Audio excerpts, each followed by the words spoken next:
Assalamualaikum, saya Nofazlina Iliani dan saya akan menerangkan tentang Kotta's 8 Step for Implementing Change. Kotta's 8 Step Model for Implementing Change adalah kerangka kerja yang dikembangkan oleh Dr. John Kotter. Model ini terdiri daripada 8 langkah yang perlu diikuti secara berurutan untuk mencapai perubahan yang berjaya. Langkah-langkah tersebut termasuklah pertama sekali, increase urgency. Kedua ialah building guiding team. Ketiga, develop the vision. Keempat ialah communication to buy in. Kelima, empower action. Keenam, create short term win. Ketujuh, don't let up. Dan ke-8 ialah make change stick. Dengan mengikuti langkah-langkah ini, organisasi dapat mengelola perubahan dengan lebih berkesan dan meningkatkan peluang kejayaan perubahan yang diingini oleh sesebuah syarikat tersebut. Step yang pertama ialah increase urgency. Langkah ini melibatkan penekanan keperluan untuk berubah dan risiko yang mungkin timbul jika tidak diambil tindakan. Ini membantu memotivasikan orang untuk menerima perubahan. Sebagai contoh, dalam sesebuah syarikat pengurusan berkongsi data yang menunjukkan penurunan jualan dan mengingatkan pekerja bahawa perubahan diperlukan untuk mengatasi masalah ini. Step kedua ialah building guiding team, iaitu bentuk pasukan individu yang berpengaruh yang dapat menyokong dan memacu inisiatif perubahan. Kumpulan ini bekerja sama untuk memimpin dan membimbing usaha perubahan dalam sesebuah syarikat tersebut. Sebagai contoh, pengurusan membentuk pasukan projek yang terdiri daripada ahli yang datang daripada pelbagai jabatan yang mempunyai kepakaran yang berbeza untuk bekerjasama dalam melaksanakan perubahan. Seterusnya ialah develop the vision, iaitu menetapkan pendirian yang jelas tentang keadaan masa depan yang diingini dan ciptakan peta jalan untuk mencapainya. Visi ini seharusnya memberikan arahan kepada semua yang terlibat. Sebagai contoh, seorang pemimpin organisasi membangunkan visi yang jelas tentang menjadi pemimpin pasaran dalam industri mereka dan menyediakan produk inovatif yang memenuhi keperluan pelanggan.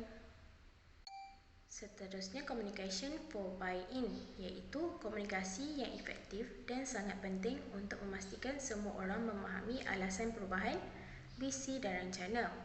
Komunikasi yang teratur dan jujur juga membantu mengelola rintangan dan mendapatkan sokongan.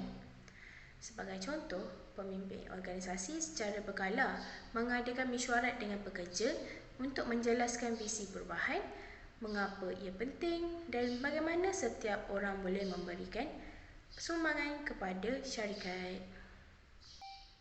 Selain itu, empower action, iaitu langkah yang melibatkan penekanan keperluan untuk berubah dan risiko yang mungkin timbul jika tidak mengambil tindakan.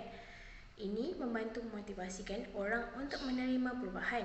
Sebagai contoh, pengurusan mengenal pasti bahawa terdapat polisi dalaman yang melambatkan proses membuat keputusan dan mereka kemudiannya mengubah polisi tersebut supaya lebih responsif dan menyokong perubahan. Seterusnya, create short term wins, iaitu suatu bentuk pasukan individu yang dapat menyokong dan memacu inisiatif perubahan. Kumpulan ini bekerjasama untuk memimpin dan membimbing usaha perubahan. Sebagai contoh, pasukan projek berjaya melancarkan produk baru yang mendapat sambutan positif daripada pelanggan, memberikan semangat kepada pasukan dan memperkuat keyakinan dalam perubahan. Yang ketujuh ialah don't let up, iaitu tetapkan dengan jelas keadaan masa depan yang diingini dan ciptakan peta jalan untuk mencapainya. Visi ini seharusnya memberikan inspirasi dan memberikan arahan kepada semua yang terlibat.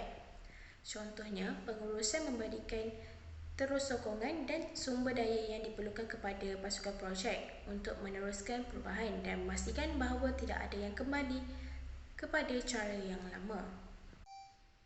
Yang terakhir ialah make change stick, iaitu komunikasi yang efektif dan sangat penting untuk memastikan semua orang memahami alasan perubahan, visi dan rencana. Komunikasi yang teratur dan membantu mengelola rintangan dan mendapatkan kesokongan. Contohnya, syarikat mengadakan latihan dan pembangunan untuk memastikan bahawa pekerja mempunyai kemahiran yang baik bagi melakukan sesuatu pekerjaan dengan cemerlang. Terdapat 3 kelebihan model 8 langkah Coates untuk melaksanakan perubahan. Pertama sekali, pendekatan yang teratur. Dan model ini menyediakan langkah-langkah yang jelas dan teratur untuk melaksanakan perubahan, membantu organisasi menghindari kekacauan dan kekeliruan dalam proses perubahan.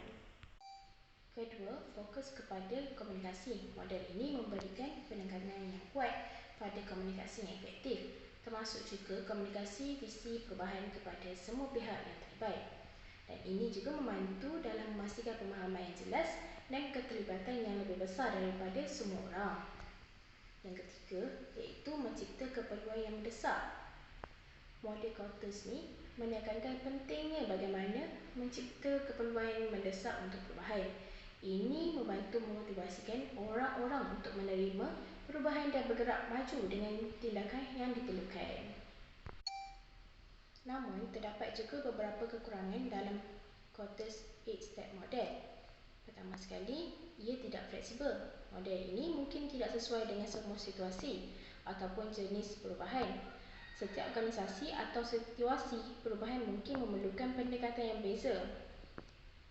Kedua, ketidakpastian, iaitu model ini mungkin tidak dapat menangani ketidakpastian yang mungkin muncul selama proses perubahan ini. Ketika situasi berubah ataupun ada faktor luar yang tidak terduga, model ini tidak mungkin memberikan panduan yang cukup. Terakhir, keterlibatan yang terbatas, iaitu model ini mungkin tidak memberikan ruang yang cukup untuk keterlibatan yang luas daripada semua pihak yang terlibat.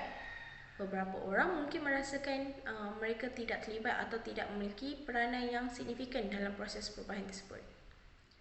Jadi, seperti dalam setiap model ataupun pendekatan, penting untuk mempertimbangkan kelebihan dan kekurangan serta menyesuaikan dengan keperluan dalam konteks spesifik organisasi ataupun sebuah situasi perubahan. Dan itu saja daripada saya. Sekian, terima kasih.